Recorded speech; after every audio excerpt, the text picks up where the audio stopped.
ನಾನೂರು ಕೋಟಿ ಹಣ ಸಾಗಾಟಕ್ಕೆ ಯಾವ ಸೆಕ್ಯೂರಿಟಿ ಇತ್ತು? ಸೆಕ್ಯೂರಿಟಿ ಇರಲಿಲ್ಲ, ಯಾಕಂದರೆ ಬಿಲ್ಡರ್ ಹಣ ಅದು, ಬ್ಲ್ಯಾಕ್ ಮನಿ.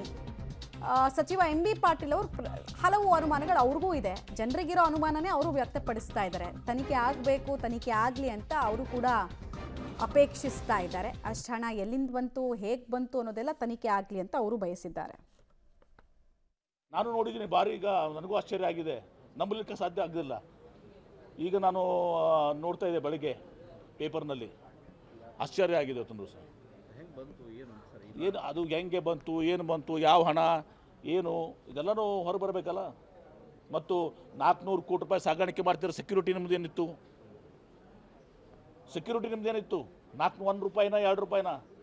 4 ಕೋಟಿ ಆದರೆ ಏನೋ ಬ್ಯಾಂಕರ್ ಪಾಪ, 400 ಕೋಟಿ ಅಂದರೆ ಅದಕ್ಕೆ ತಕ್ಕದಾದಂಥ ಸೆಕ್ಯೂರಿಟಿ ಬೇಕಾಗಿತ್ತಾ?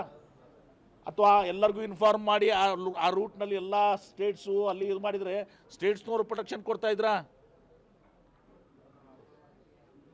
ಇದು ಏನು ನಡೆ ಇದೆ, ಅಚಾತುರ್ಯ ನಡೆ ಇದೆ.